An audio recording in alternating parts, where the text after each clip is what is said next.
The swarm's main breeding facility hung in orbit around Kalara's fourth moon, like a massive tumor. The bioship was the size of a small city, its organic hull pulsing with alien life.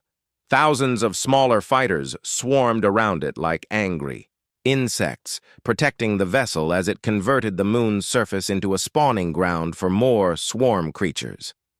Captain Vexhal watched the tactical display with sick fascination. In just 12 hours, the swarm had stripped away half the moon's atmosphere and begun reshaping its surface. If they succeeded, this single facility would produce enough bioships to overwhelm the entire Kalara system. "Sir," his tactical officer reported, "the human fleet is approaching the breeding facility. Estimated contact in 10 minutes. Vexhal expected the humans to follow standard galactic combat doctrine. They would establish a safe perimeter, conduct detailed scans of the enemy, position, and then launch precise long-range strikes against specific targets. The goal would be to disable the facility while preserving as much of the moon's ecosystem as possible." He was wrong.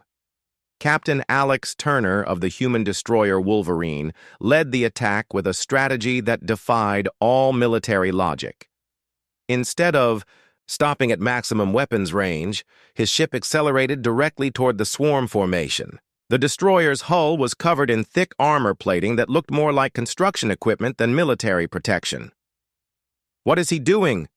Dr. Peltar asked in horror as the human ship plowed straight into the cloud of biofighters. The swarm creatures swarmed over the Wolverine like parasites, their claws and acid weapons scoring deep gouges in the armor. But the human ship kept moving forward, its close-range weapons firing continuously. Unlike the precise energy beams favored by civilized species, the human weapons seemed designed for maximum destruction at point-blank range. The Wolverine's main guns fired solid projectiles that tore through biofighter formations like hammer blows. Secondary weapons sprayed streams of some kind of burning liquid that ate through organic hull material. When the biofighters got too close, hidden ports opened in the ship's hull and released clouds of what looked like poisonous gas. "Sir," Kalara called out, "I'm detecting massive chemical emissions from the human vessel. The gases appear to be toxic to swarm biology." Vexhal stared at the display in shock. "They're using chemical weapons? In space combat?" "It gets worse, sir. The chemicals are specifically designed to target organic nervous systems. This isn't a standard military engagement. It's biological warfare." The Wolverine punched through the fighter screen and opened fire on the main bioship. But instead of targeting the vessel's weapons or propulsion systems, the human ship aimed for what appeared to be feeding tubes connecting the bioship to the moon's surface. "They're trying to starve it," Dr. Peltar realized. "Cut off its food supply." The massive bioship writhed in apparent pain as its feeding connection was severed. But before it could retaliate, another human vessel appeared on the opposite side of the moon. Lieutenant Commander Maria Santos commanded the USS Raptor, a ship that barely qualified as military by galactic standards. According to Vexhal's scans, it was essentially a mining vessel equipped with industrial equipment rather than proper weapons. Santos ignored the bioship entirely. Instead, she targeted the moon itself. "What is she doing?" Vexhal whispered as the Raptor's mining charges detonated across the lunar surface. The explosions triggered massive seismic events that cracked the moon's crust. Magma fountains erupted from the fractures, destroying the swarm's surface installations, and making it impossible for them to continue their terraforming efforts. "She's denying them the resource," Dr. Peltar said with a mixture of horror and admiration. "If they can't use the moon, she's making sure no one can." The bioship, now, cut off from its food source and facing destruction of its breeding ground, began to retreat. But the humans weren't finished. Commander Rick Hayes of the USS Thunder approached from a different angle. His ship carried what appeared to be industrial plasma cutters, tools meant for asteroid mining rather than combat. Hayes used these crude instruments like surgical knives, slicing through the bioship's organic hull with methodical precision. "He's dissecting it," Kylara observed with sick fascination. Like a laboratory specimen, the Thunder's plasma cutters carved through vital organs and support structures, causing the massive bioship to collapse in sections. Green fluid leaked from the wounds, freezing instantly in the vacuum of space.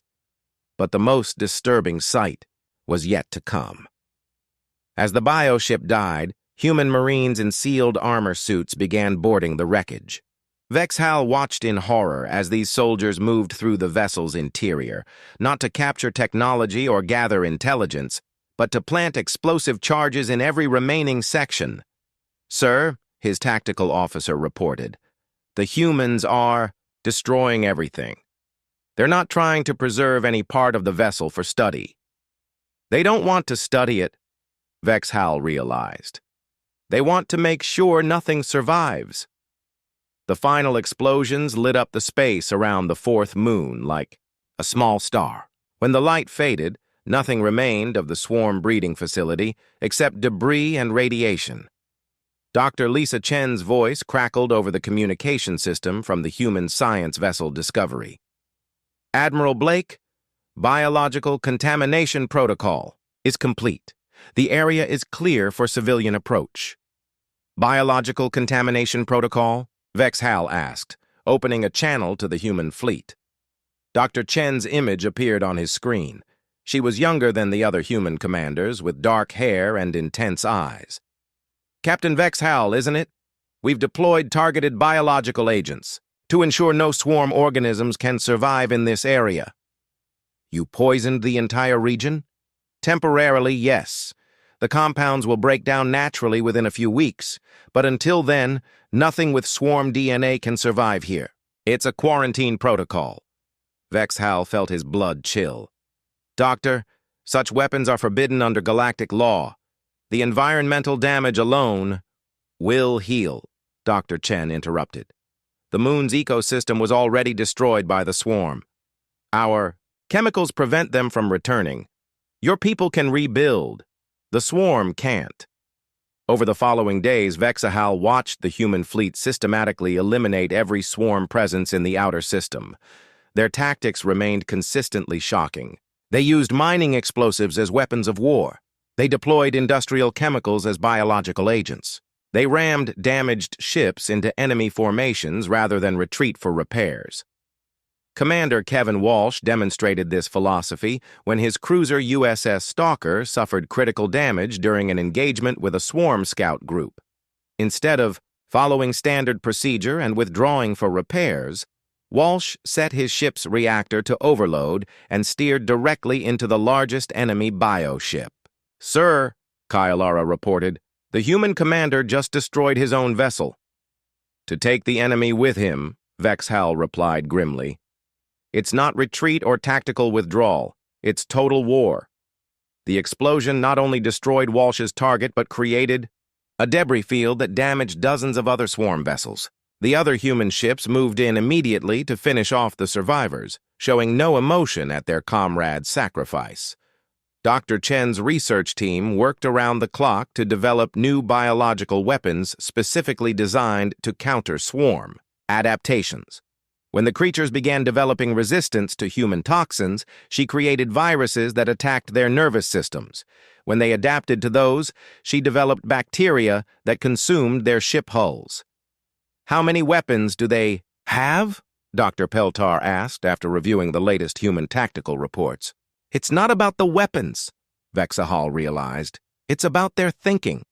Every time the swarm adapts, the humans adapt faster." The breakthrough came when Lieutenant Sarah Mitchell of the stealth ship USS Ghost successfully infiltrated a damaged swarm command vessel. Instead of gathering intelligence or attempting communication, she planted what Dr. Chen called a quantum virus directly into the creature's neural core.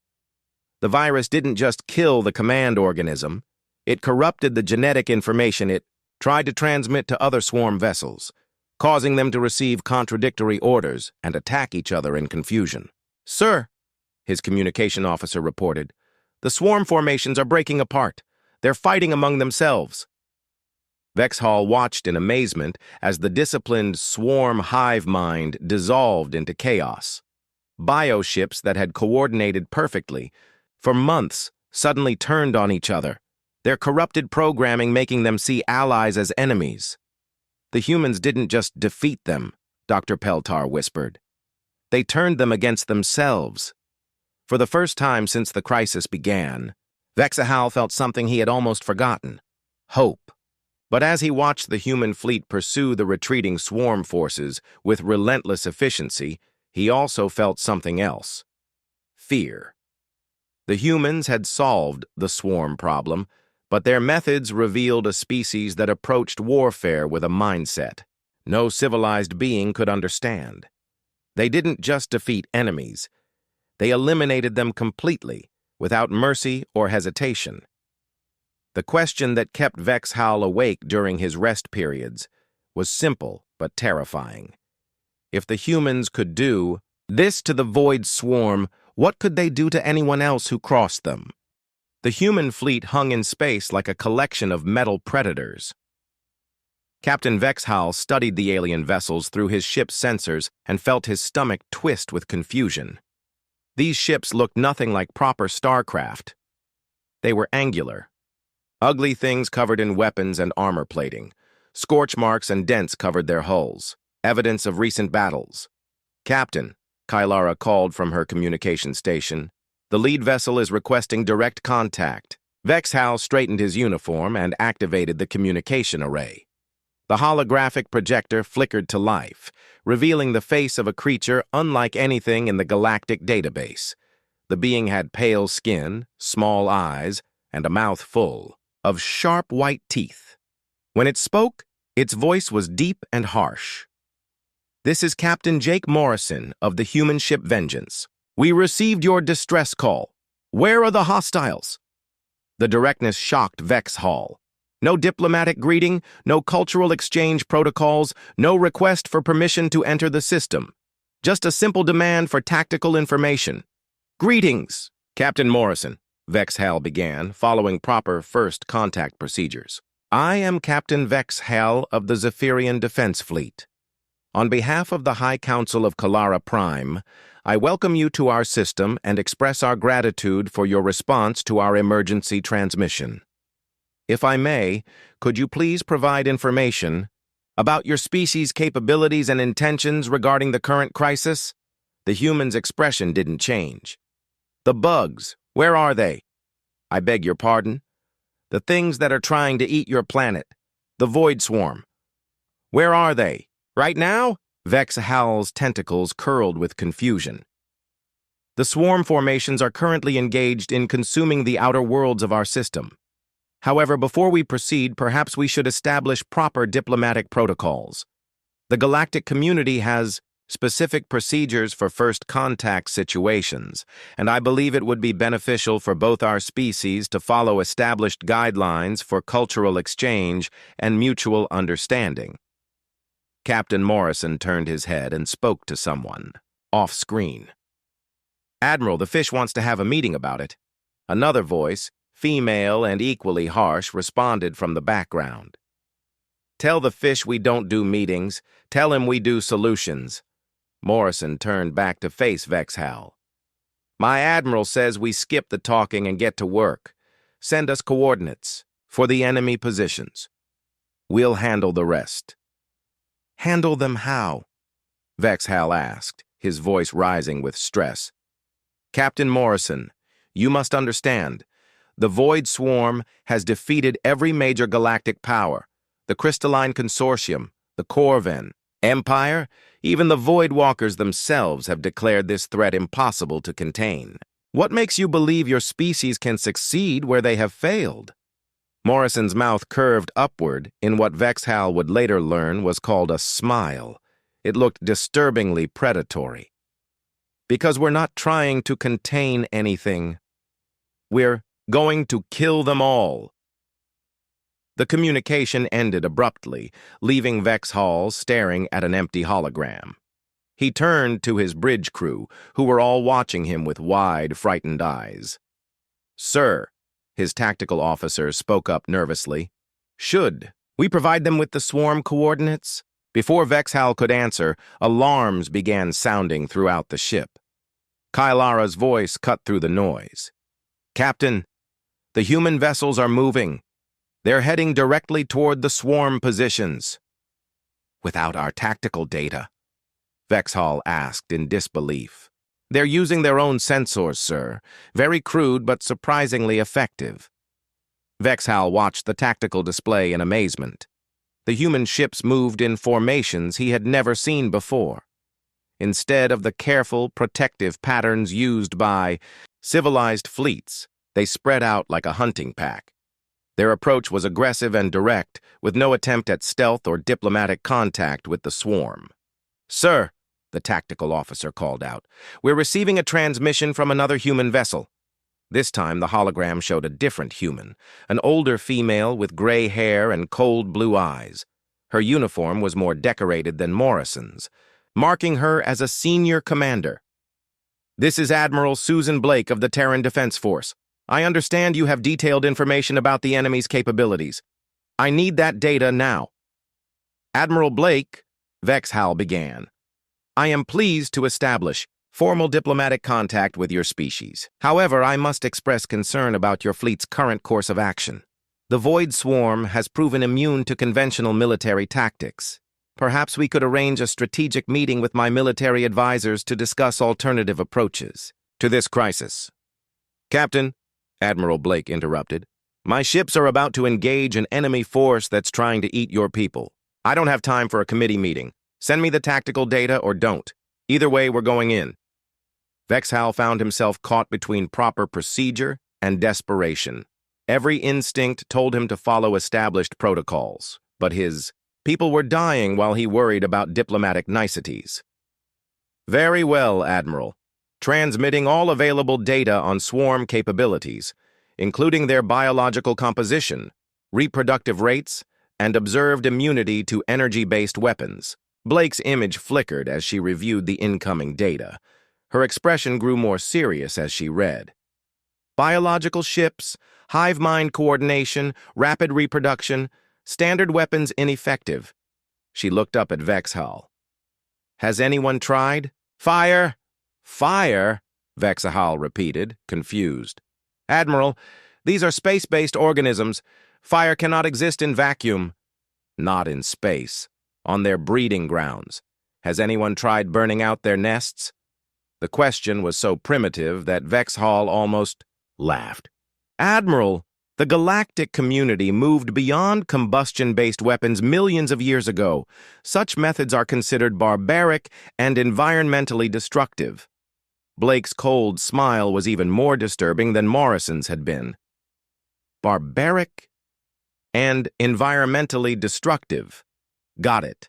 Anything else I should know about galactic community standards? Well, there are strict protocols regarding the preservation of infrastructure during military operations, guidelines for minimizing civilian casualties, and requirements for post-conflict environmental restoration. Right, Blake said, cutting him off. We don't follow those. The transmission ended, leaving Vexhal even more confused than before. He turned to his science officer, an elderly Zephyrian named Dr. Peltar. Doctor, what can you tell me about Terran biology and culture? Dr. Peltar brought up a holographic display showing Terra's planetary classification. Class was Death World, Captain. Gravity 1.3 times galactic standard. Atmospheric composition includes reactive oxygen. Surface temperature varies wildly. Weather patterns include violent storms. Seismic activity is constant. The planet is infested with predatory life forms. And the inhabitants? According to our limited data, they evolved as persistence hunters. They lack natural weapons or armor but show extreme adaptability. Their technology is crude but functional. Most concerning is their apparent immunity to their own planets. Hostile environment. Vexhal studied the data with growing unease. Doctor, what does persistence hunter mean? It means they chase their prey until it dies of exhaustion, Captain. They don't have to be stronger or faster than their target. They just have to be more stubborn. Before Vexhal could respond, his tactical officer called out in excitement. Captain, the human fleet has engaged the swarm advance guard near the fourth moon. The main display showed the first battle between humans and the Void Swarm. Vexahall expected to see the careful, long-range engagement typical of civilized warfare. Instead, he watched in horror as human ships charged directly into the swarm. Formation at close range. The battle was unlike anything in galactic military history. Human vessels used weapons that seemed designed for point-blank combat. They fired projectiles instead of energy beams. They rammed enemy ships when their ammunition ran low. When swarm biofighters swarmed around a human destroyer, the ship simply exploded, taking dozens of enemies with it. "Sir," Kylara whispered, "they're not fighting like civilized beings." "No," Vexhal agreed, watching another human ship ram a swarm bioship twice its size. "They're fighting like predators." Within an hour, the swarm advance guard was completely destroyed. The human fleet suffered casualties but continued advancing toward the main swarm concentration. There was no pause for damage assessment, no request for reinforcements, no diplomatic attempt to negotiate with the enemy. The humans simply moved on to the next target. As reports came in from across the system, Vexhal began to understand what his people had unleashed. The galactic community had tried to fight the Void Swarm using civilized methods. The humans weren't civilized. They were something far more dangerous. They were effective. Captain Vexhal watched the holographic display with growing horror. Red dots spread across the star map like a disease, each one marking another world consumed by the Void Swarm. 3 colonies had gone silent in the past week. Kalara Prime, his homeworld, would be next. The bridge of the Zephyrian cruiser Coral Song buzzed with quiet panic. His crew, aquatic beings with blue-green skin and large dark eyes, moved through the water-filled corridors with desperate efficiency. They had received the final transmission from Theta Station just hours ago. The terrified voice of Commander Lixon still echoed in Vexhal's mind. "They're everywhere. The creatures strip everything clean. Plants, animals, even the soil itself. Nothing remains. The sky is black with their ships. They reproduce so fast. For every one we destroy, 10 more take its place. Tell the homeworld to prepare. Tell them to run if they can." Then silence. Vexahal's communication officer, a young female named Kylara, looked up from her station with fear in her large eyes. "Captain, the High Council is requesting an immediate report." The captain's tentacles curled with stress. How could he explain that their entire civilization faced extinction? The Void Swarm had appeared from the galactic rim 6 months ago. At first, the galactic community thought they were dealing with a typical aggressive species, the kind that could be reasoned with or contained through standard diplomatic and military means. They were wrong. The swarm showed no interest in negotiation. They didn't want territory or resources in the traditional sense. They consumed everything, organic on a planet, then moved on. Their bioships looked like massive insects crossed with spacecraft. They reproduced at an impossible rate, turning each conquered world into a breeding ground for more ships, more warriors, more death. The established galactic powers had tried to stop them. The Crystalline Consortium, with their energy manipulation technology, launched precise strikes against swarm formations. The results were disappointing. For every bioship they destroyed, the swarm simply grew 3 more from the organic matter of conquered worlds. The militaristic Corvan Empire had fared better initially. Their warrior culture and advanced weapons managed to hold the swarm at bay for several weeks, but even their legendary battle fleets couldn't match the swarm's endless reproduction. The Corvans eventually withdrew, declaring the threat beyond conventional military solutions. Most disturbing of all was the response from the Voidwalkers. These mysterious beings could manipulate space and time itself. If anyone could stop the swarm, it should be them. Instead, they sent a simple message that chilled every civilized species. Some forces cannot be contained. Prepare for exodus. Now, the swarm had reached Zephyrian space. Vexhal's people were scientists and diplomats, not warriors. Their biotechnology was advanced, but designed for healing and growth, not destruction. Their ships carried research equipment and communication, arrays, not weapons of war.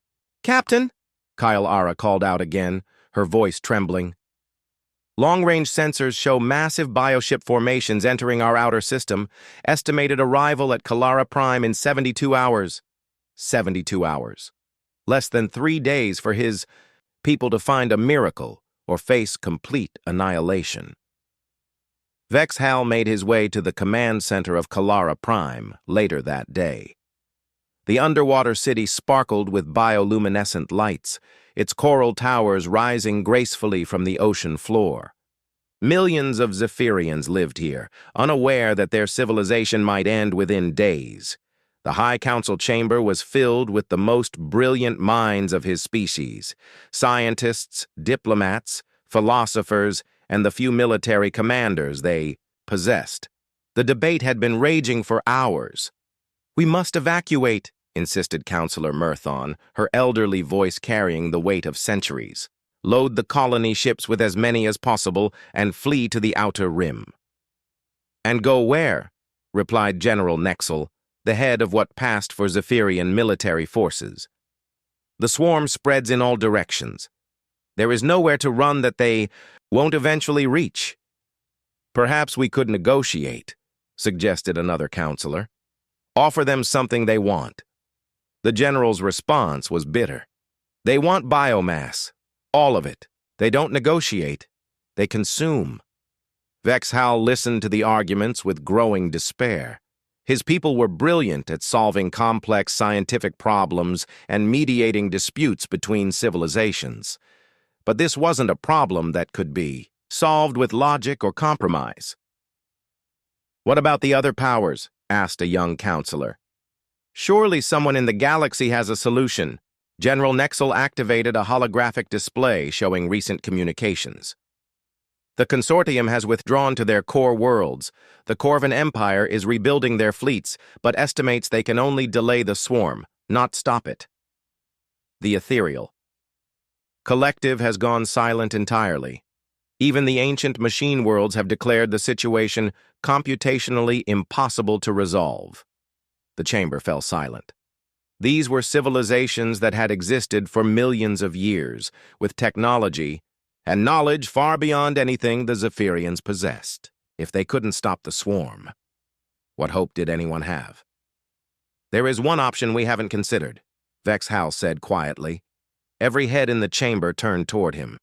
"We could send out a general distress call, broadcast on all frequencies, to every known civilization." "But we already know their responses," Counselor Murthon protested. "Not all of them," Vexhal replied. "There are thousands of species in the galaxy we've never contacted. Primitive civilizations on the outer rim. Perhaps one of them has something we haven't thought of." The suggestion seemed desperate, but desperation was all they had left. The High Council voted unanimously to broadcast an emergency signal across all known galactic frequencies. The message was simple but comprehensive. It contained all the tactical data they had gathered about the Void Swarm, their biological composition, their reproduction rates, their apparent immunity to most conventional weapons. It included star charts showing the swarm's advance and the estimated time until they reached each major civilization. Most importantly, it was a plea for help from any species capable of military intervention. The responses came quickly. The advanced civilizations all sent polite but firm refusals. Some offered to accept a limited number of Zephyrian refugees. None offered to fight. Hours passed. The swarm continued its approach. Zephyrian emergency services began preparing for evacuation, though everyone knew their ships could only carry a fraction of the population. Then, just as hope seemed completely lost, something unexpected happened. A crude radio transmission broke through the cosmic background noise. The signal was weak and seemed to come from a small yellow star in an unremarkable part of the galaxy. According to their star charts, the system contained a single inhabited world classified as a Class Twisty Death World, too hostile for civilized life. The message was short and spoken in broken galactic standard. "We heard your call. Help is coming. Signed, Terra Defense Force." The High Council stared at the transmission in confusion. Terra was listed in their databases as inhabited by primitive beings who had barely achieved nuclear technology. How could such a backward species possibly help where the galaxy's most advanced civilizations had failed? But as the swarm bioships entered their system and their sensors detected massive explosions consuming their outer worlds, any help seemed better than none at all.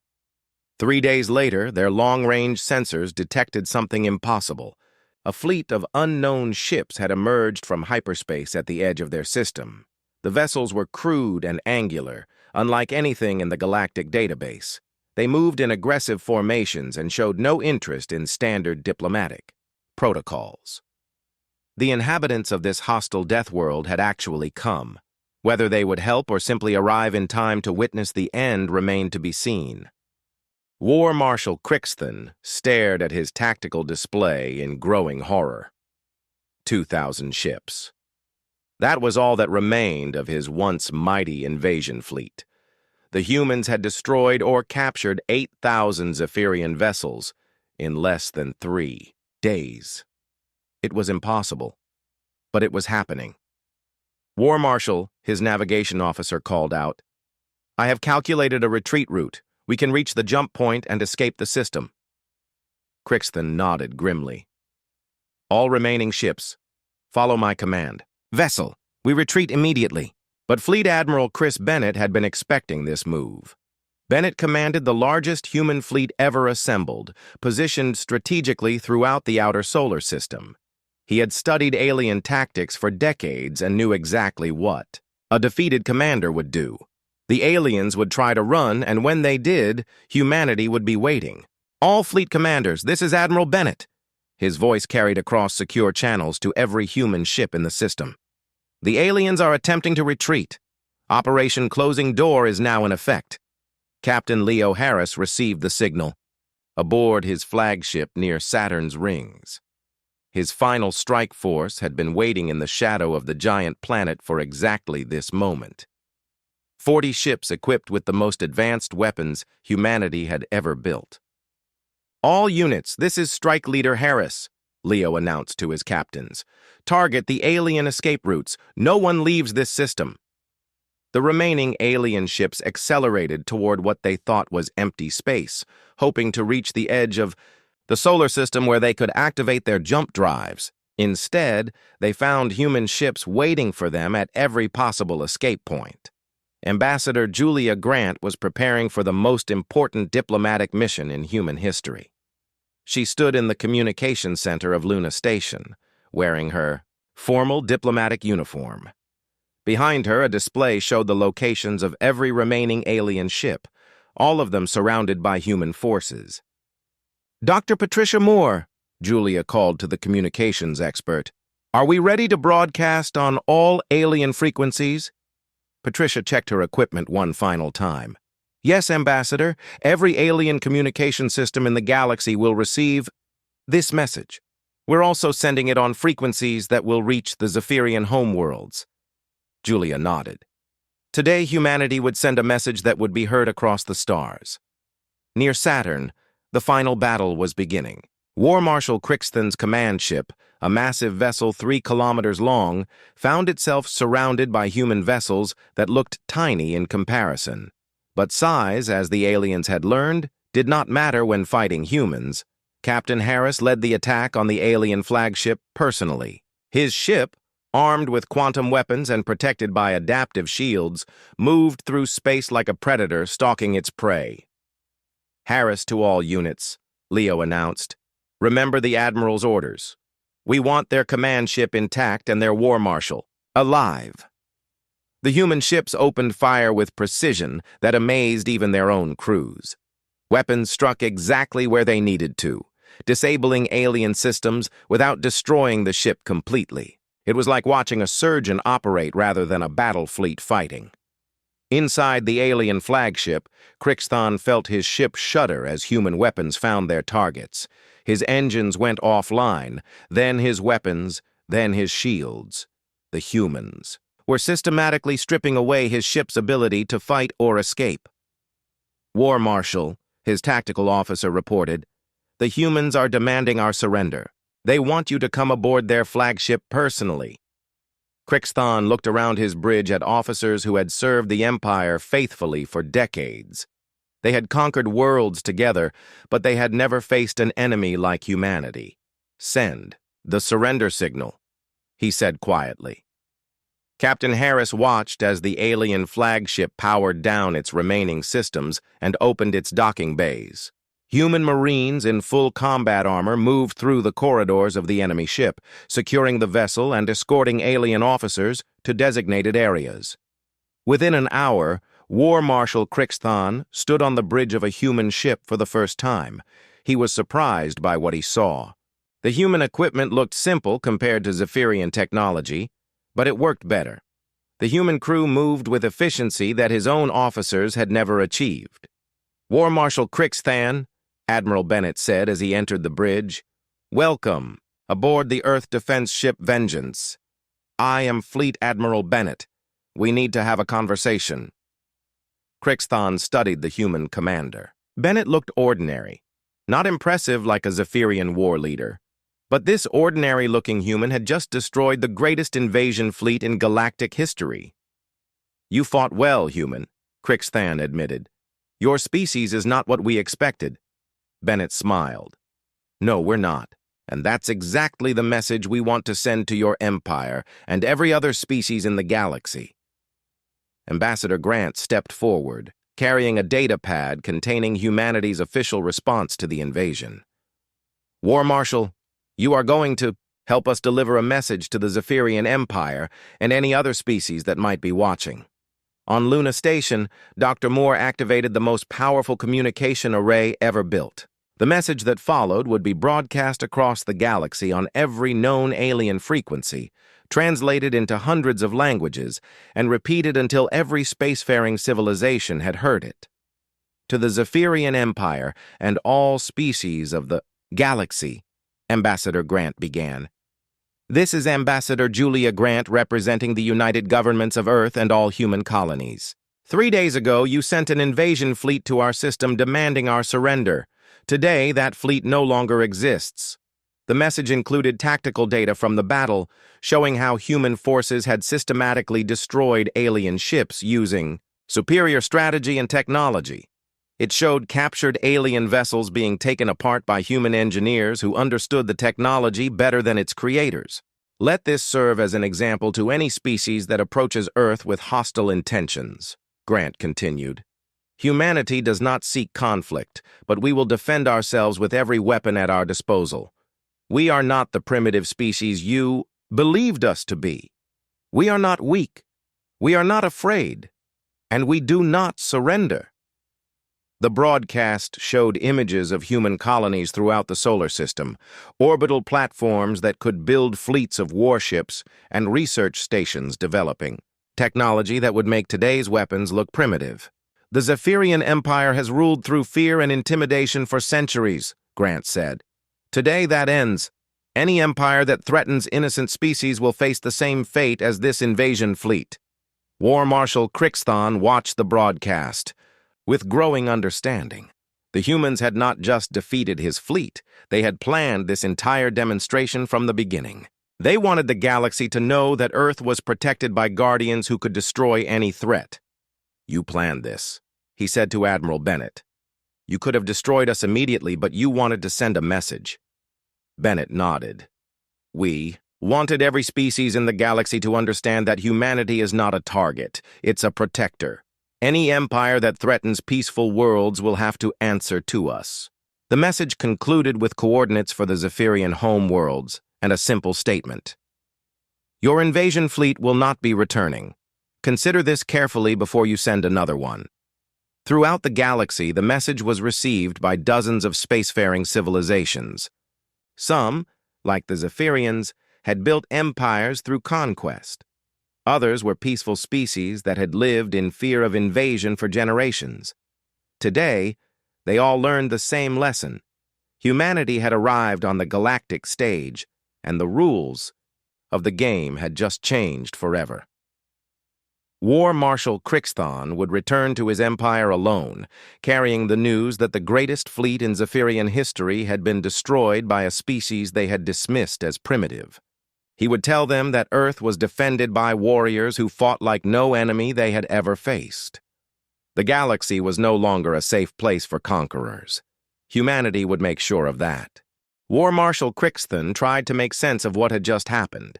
Half his fleet was gone, destroyed by weapons that should not exist and tactics that no civilized species had ever used. The humans had turned their entire solar system into a trap, and he had led his forces straight into it. "Regroup the fleet," he ordered his remaining ship commanders. "Fall back to the outer system and reassess our situation." But as the surviving alien ships tried to retreat, they discovered that the humans were not finished with them. Admiral Rachel Stone had been waiting behind Jupiter's largest moon with the Solar Defense Fleet. For 90 years, humanity had been building ships in secret, using technology reverse-engineered from the Brisbane crash and improved with human innovation. The fleet that emerged from behind Jupiter looked nothing like the primitive vessels the aliens expected. The human ships were sleek and fast, using alien propulsion systems that had been enhanced with human engineering. Their hulls were made from materials that could absorb energy weapons and redirect the power to their own systems. Most importantly, they were commanded by humans who thought very differently than the rigid alien military doctrine. "All ships, this is Admiral Stone," Rachel announced to her fleet. "The aliens came here expecting an easy victory. Let's show them what a real space battle looks like." Dr. Frank Wilson watched the battle from his research station on Europa. For decades, he had been studying every piece of alien technology humanity could find. He knew their weapons, their shields, their engines, and most importantly, their weaknesses. "Admiral Stone," Frank's voice came through the communication system, "the alien shields have a rotation frequency of 2.7 seconds. If you time your attacks correctly, you can hit them during their vulnerable moments." Rachel smiled as she relayed the information to her ship captains. This was exactly the kind of advantage that human science could provide. The aliens might have better technology, but humans understood it better than they did. Commander Tony Martinez was leading a very different kind of mission. His special operations teams were trained for boarding actions against alien vessels. They wore armor reverse-engineered from alien materials and carried weapons designed specifically to work in alien ship environments. "Teams Alpha through Delta, prepare for boarding operations," Tony announced.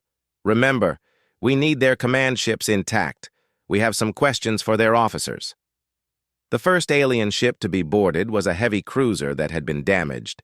In the asteroid belt, Tony's team cut through the hull using plasma torches and entered the ship while it was still trying to retreat.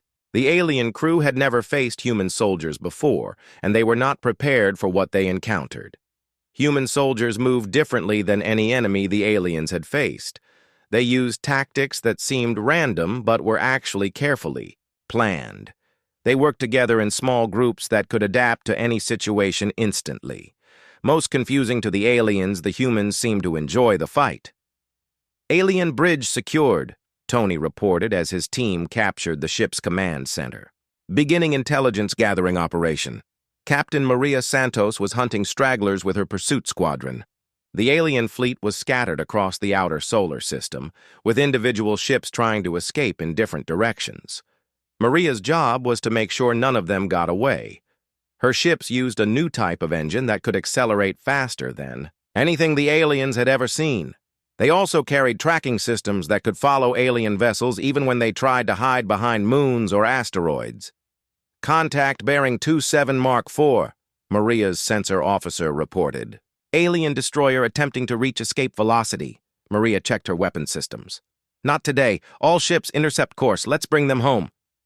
The alien ship tried every evasion maneuver in their tactical database, but human ships could match every move and counter with something unexpected. Within minutes, the alien destroyer was surrounded and forced to surrender.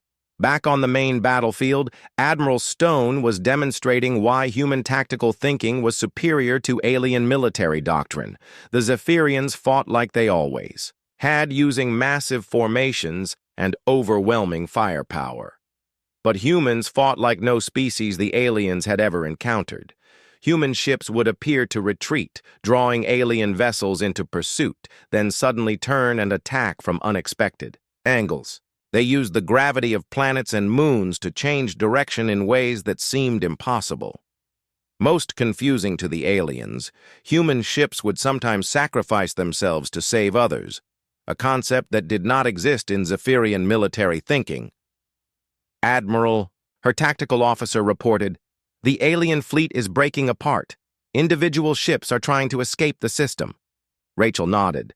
"Signal all pursuit squadrons. No one goes home. The galaxy needs to know what happens when you threaten humanity." Dr. Wilson was analyzing captured alien technology in real time.